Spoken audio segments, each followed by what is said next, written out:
Hi, we're the Harris family, Hendricks, Taryn and Jordan. Jordan, Taryn and Hendricks. More like Taryn, Jordan, Hendricks. Okay. Pretty much giving you an update / recap. We're here to talk about our title prep.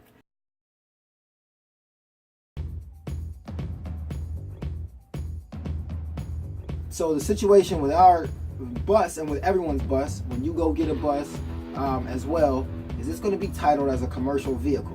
That's not a problem, but Some of the things that are required if you have a commercial vehicle, you have to have a CDL, a commercial driver's license, and because it's a commercial vehicle, it also needs to be parked in commercial spaces. So you don't see, school buses parked in neighborhoods per se, because they're not supposed to be there.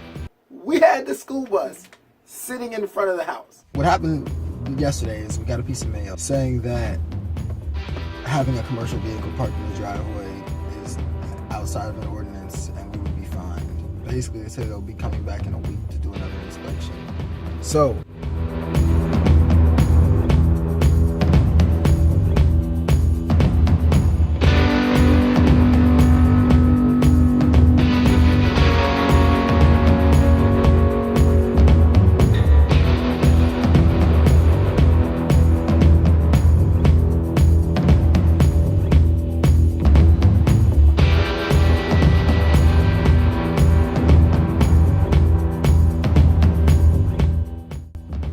the title is required to get the tags and to get the insurance. So your title has a VIN number on it, and it says that you have a gray Ford Fusion that was made in 2007, right? Make, model, year, color. In order to get the license plate for that vehicle when you first get it, which is considered your tags, and to get the registration, you need to have insurance for the vehicle. If you do have a commercial vehicle, the insurance for commercial vehicles is much higher. The school bus is set to have 72 passengers, at least this one is.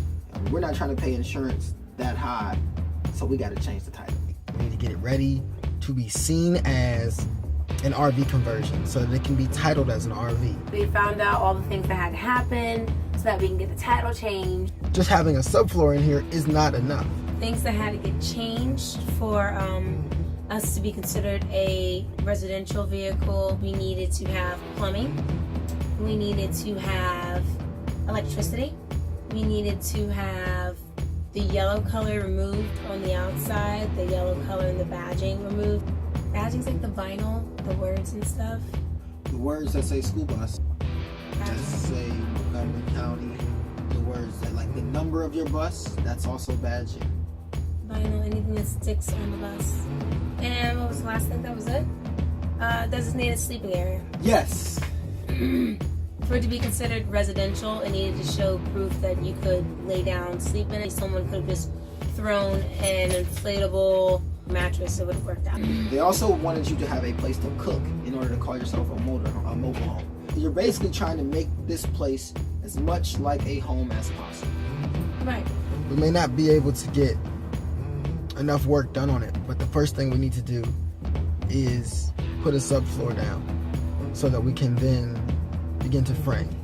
We're about to show you our process doing this. So that's the bus right there. You can see everything's blacked out. She went to practice or something Saturday, and I put the subfloor in.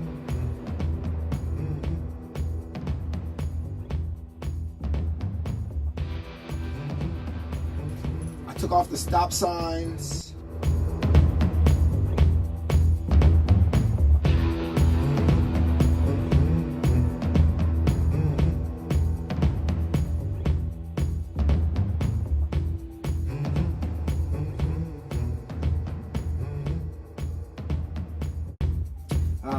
Taryn got up on the roof and caulked the entire roof, all the bolts and rivets across, down the whole thing.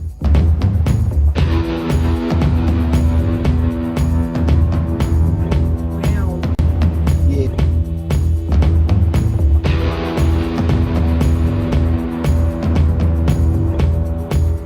Taryn worked on the vinyl, but it was frustrating. It was unnecessary, and then it was also like not as effective in the way we wanted it to be. It was taken away from the metal and everything like that. Yeah, we were using So, like a grind grinder. wheel. Also, she tried with a paint scraper and heat gun. Heat gun.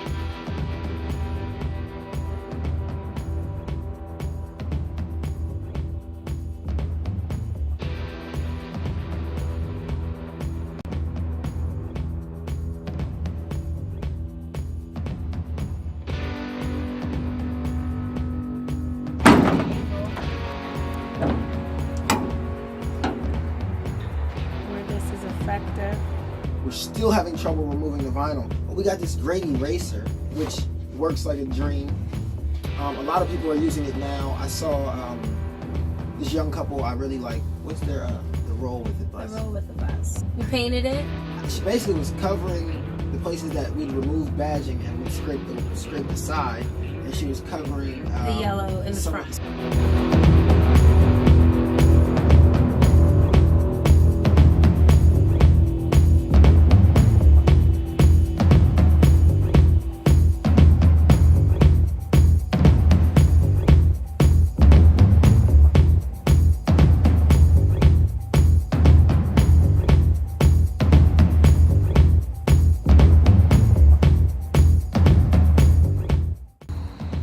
Looks good.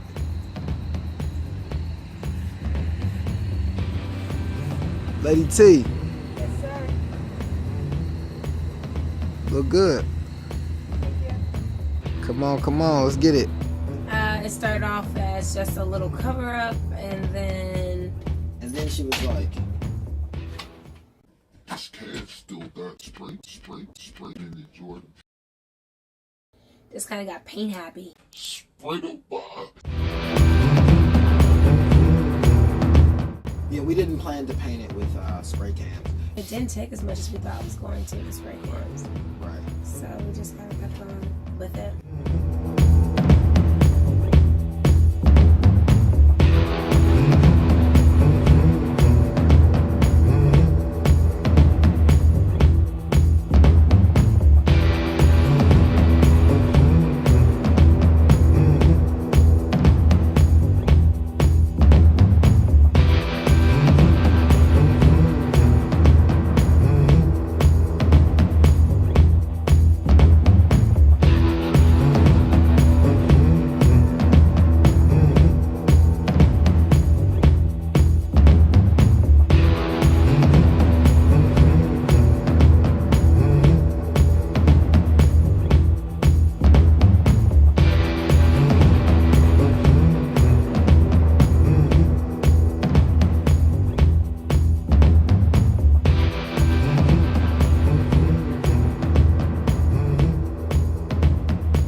We did all of that in the span of like 3 days.